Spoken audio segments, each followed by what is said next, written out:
Good morning, Tal Ben-Shahar. Tal is from the Interdisciplinary Center in Herzliya in Israel. And his subject is happiness. And I've got real problems, Tal. I've got problems with happiness. My mother always said to me, my boy, if all you're looking for is happiness, you're going to be very unhappy. What is this about? Yeah, well, you know, the question is how we understand happiness. If we understand happiness to be a constant high, positive emotions, non-stop, then your mother is absolutely right.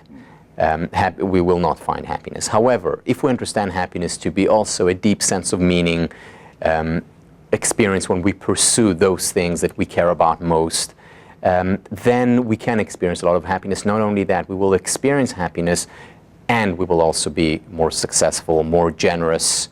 Our life overall will be better.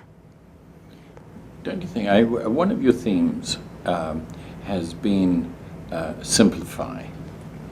And I'm worried about that because in a corporate world, right, we've just got more and more complexity. Running a global business is amazingly complex. Mm-hmm. How do you gel those two things? Right, so the key when thinking about simplicity is combining simplicity with complexity. So yes, the work of the manager today, of the average employee, is a lot more complex than it was even 50 years ago. And 50 years ago, it was complex.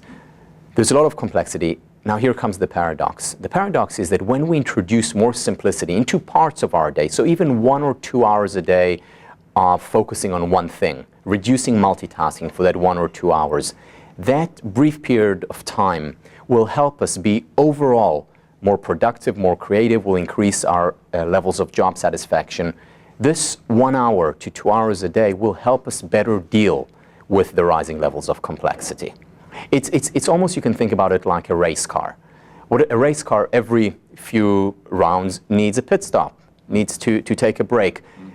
Simplifying, reducing complexity is like that brake that enables the race car, or in this case, us as the manager, the employee, to do even more subsequently.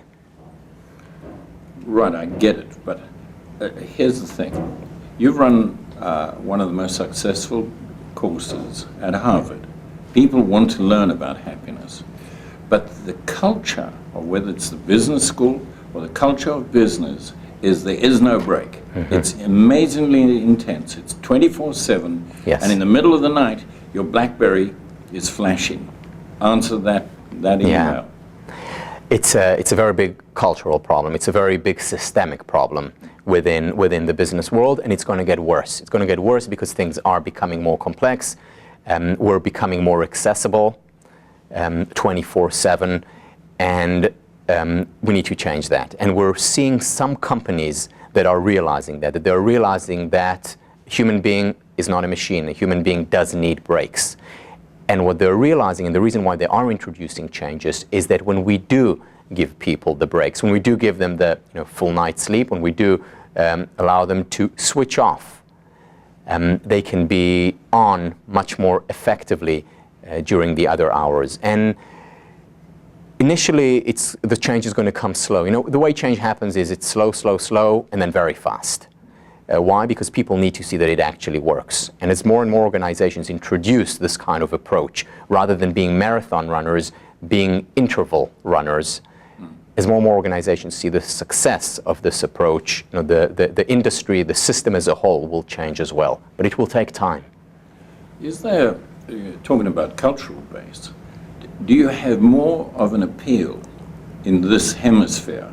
Do Americans and Canadians get it? But Israelis don't, or Spaniards for that matter, don't. Is there a thing about this that is rejected by nations? On the surface, there is more acceptance in North America for, self-help or happiness or well-being. However, it's just on the surface.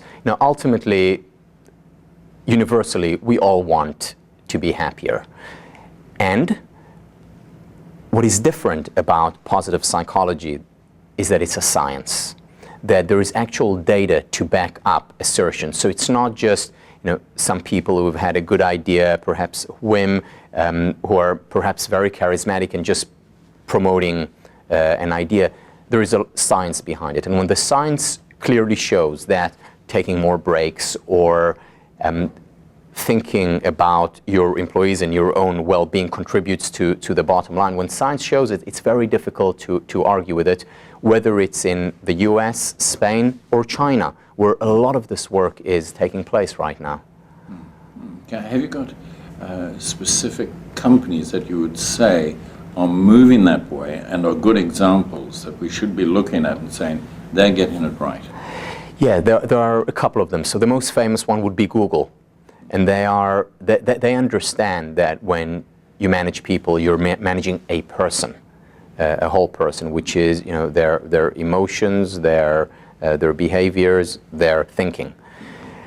And you need to cater to the different needs of each of these systems.